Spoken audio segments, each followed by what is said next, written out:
पश्चिम विदर्भातला अमरावती हा मतदारसंघ लक्षवेधी ठरतोय। तो पहिल्यांदाच भाजपच्या तिकिटावर निवडणूक लढवणाऱ्या नवनीत राणा यांच्यामुळे। संसदेत मोदींना पाठिंबा असो वा हनुमान चालीसाचं पठण, नवनीत राणा या चर्चेचा चेहरा राहिल्या आहेत। यांच्यामुळेच या मतदारसंघाकडे देशाचंही लक्ष लागलंय। तरीही त्यांच्यासाठी ही निवडणूक सरळ सोपी असणार नाहीये, कारण अमरावतीतली राजकीय गुंतागुंत आणि जातीच्या राजकारणाचा तिढा मोठा आहे। अनुसूचित जातीसाठी राखीव असलेला अमरावती मतदारसंघातली लढत आता स्पष्ट झाली आहे। नवनीत राणा विरुद्ध काँग्रेसचे बलवंत वानखेडे अशी ही लढत दिसतीये। तरी प्रत्यक्षात इतर दोन उमेदवार कोणाची मतं फोडणार यावर या दोघांचं भवितव्य अवलंबून आहे। राज्यात दुसऱ्या टप्प्यात म्हणजेच 7 मे रोजी अमरावतीसाठी मतदान होतंय।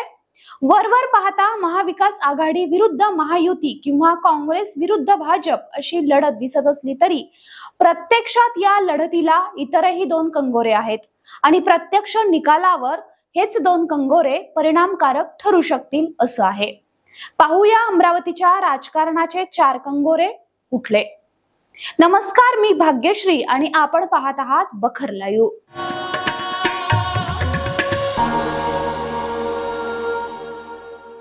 महाराष्ट्रातल्या अमरावती मतदारसंघाचं चित्र स्पष्ट झालंय।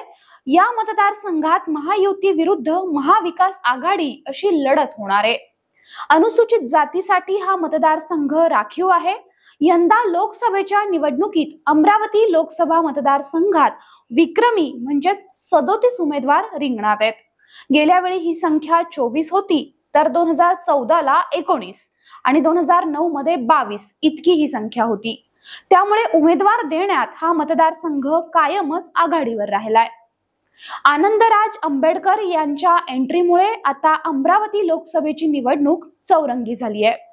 भाजपकडून विद्यमान खासदार नवनीत राणा यांना उमेदवारी मिळाली आहे, तर महाविकास आघाडीकडून काँग्रेसचे बलवंत वानखेडे हे प्रमुख उमेदवार आहेत।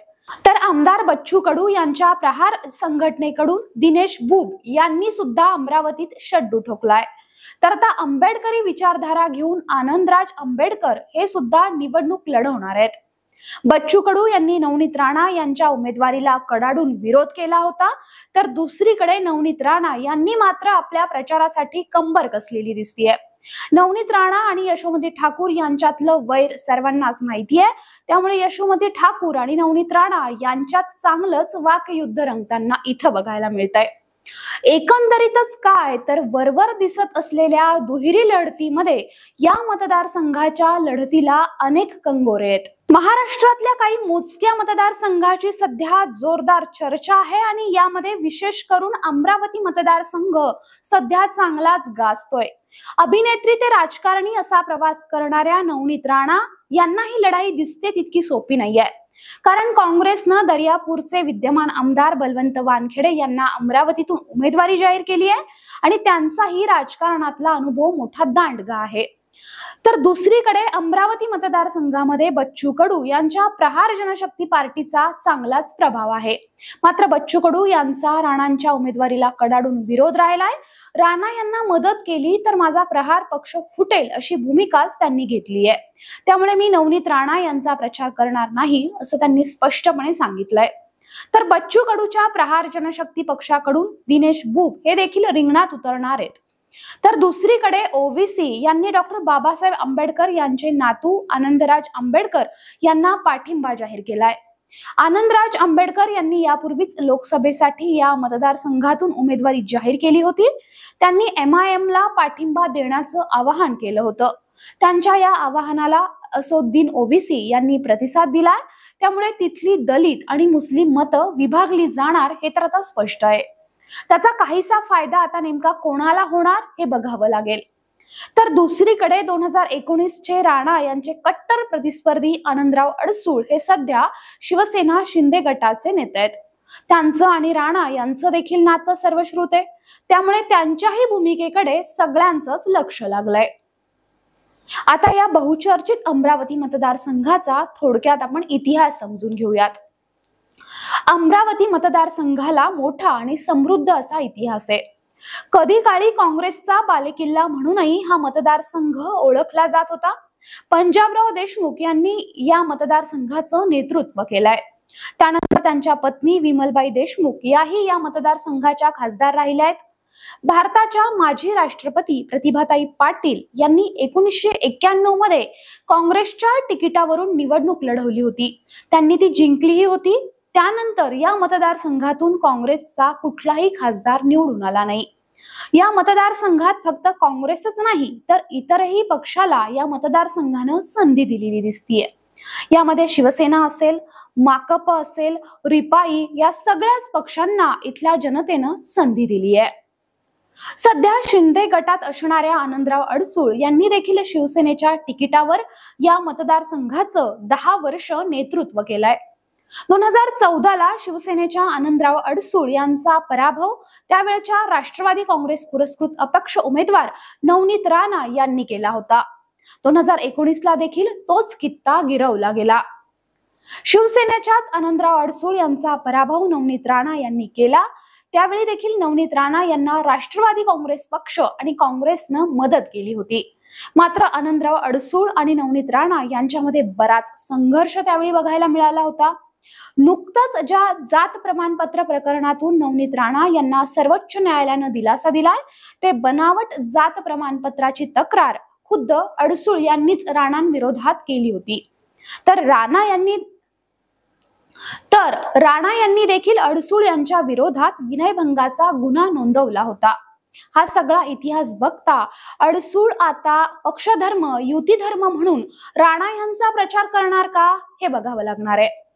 रवी राणा आणि नवनीत राणा यांचा युवा स्वाभिमानी पक्ष आहे, त्या माध्यमातूनच ते अमरावती जिल्ह्यात राजकारण करतात।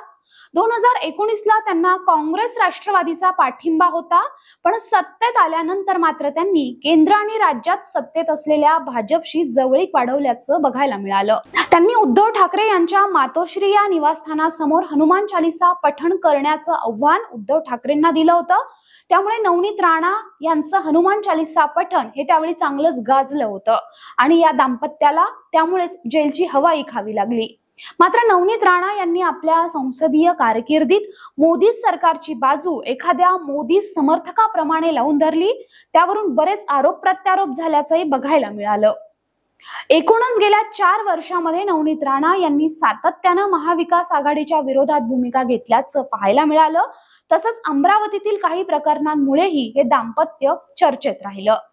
अमरावतीतले मावियाचे उमेदवार आमदार बलवंत वानखेडे यांचा प्रवास कसा राहिलाय ते बघूयात। रिपाईच्या गवई गटाकडून ग्रामपंचायत सदस्य, नंतर सरपंच, जिल्हा परिषद सदस्य, सभापती ते आमदार असा त्यांचा राजकीय प्रवास आहे। आता ते मावियाचे उमेदवार आहेत। 2019 ला अमरावती मतदारसंघाची परिस्थिती काय होती ते आपण चार्टच्या माध्यमातून समजून घेऊयात। काँग्रेस राष्ट्रवादी काँग्रेस पुरस्कृत उमेदवार नवनीत राणा यांचा यावेळी विजय झाला होता। त्यांना 5,10,947 मतं मिळाली होती। तर शिवसेनेचे उमेदवार असलेल्या आनंदराव अडसूळ यांना 4,73,996 मतं त्यावेळी मिळाली होती आणि त्यांचा पराभव झाला होता। वंचित बहुजन विकास आघाडीचे उमेदवार गुणवंत यांना 65,135 मतं त्यावेळी मिळाली होती। तर बीएसपीचे उमेदवार अरुण वानखेडे यांना 12,336 मतं त्यावेळी मिळाली होती। आता अमरावती लोकसभा मतदारसंघातील विधानसभेच्या जागा बघूयात, तिथली शक्तीस्थळ बघूयात। बडनेरा विधानसभा मतदारसंघ हा रवी राणा यांच्या ताब्यात आहे। युवा स्वाभिमानी पक्षाकडून त्यांनी निवडणूक लढवली होती। अमरावती विधानसभा मतदारसंघ हा काँग्रेसच्या ताब्यात आहे, तिथून सुलभा खोडके या आमदार आहेत। तिवसा हाही मतदारसंघ काँग्रेसच्या ताब्यात आहे आणि तिथून विद्यमान आमदार यशोमती ठाकूर या निवडून आलेल्या आहेत। दर्यापूर हा मतदारसंघ देखील काँग्रेसच्या ताब्यात आहे। बलवंत वानखेडे हे तिथले विद्यमान आमदार आहेत। मेळघाट आणि अचलपूर हे दोन्ही मतदारसंघ बच्चू कडू यांच्या प्रहार जनशक्ती पक्षाच्या ताब्यात आहेत। तिथून अनुक्रमे राजेश कुमार पटेल आणि खुद्द बच्चू कडू हे आमदार आहेत। एकंदरीतच या विधानसभा मतदारसंघावर नजर टाकली तर काँग्रेसची ताकद जास्त बघायला मिळतीये, तर काही प्रमाणात बच्चू कडू यांचाही प्रभाव तिथे बघायला मिळतोय। त्यामुळे एकंदरीतच नवनीत राणा यांच्यासाठीची ही लोकसभेची लढाई म्हणावी तितकी सोपी नाहीये। अमरावती मतदारसंघातील एकूणच गणित बघता काँग्रेसचं प्राबल्य, प्रहार जनशक्तीचा प्रभाव, दलित आणि मुस्लिम वोट बँक या सगळ्यांची गोळाबेरीज करता पहिल्यांदाच कमळावर लढणाऱ्या नवनीत राणा यांच्यासाठी ही लढाई म्हणावी तितकी सोपी नक्कीच नाहीये। हा व्हिडिओ जर आवडला असेल तर लाईक करा, शेअर करा, आमच्या चॅनलला सबस्क्राईब करा। तुमच्या प्रतिक्रिया आमच्यासाठी महत्त्वाच्या आहेत, त्यामुळे कमेंट नक्की करा। आणखी कुठल्या मतदारसंघातलं चित्र तुम्हाला बघायला आवडेल तेही आम्हाला कमेंट करून सांगा। धन्यवाद।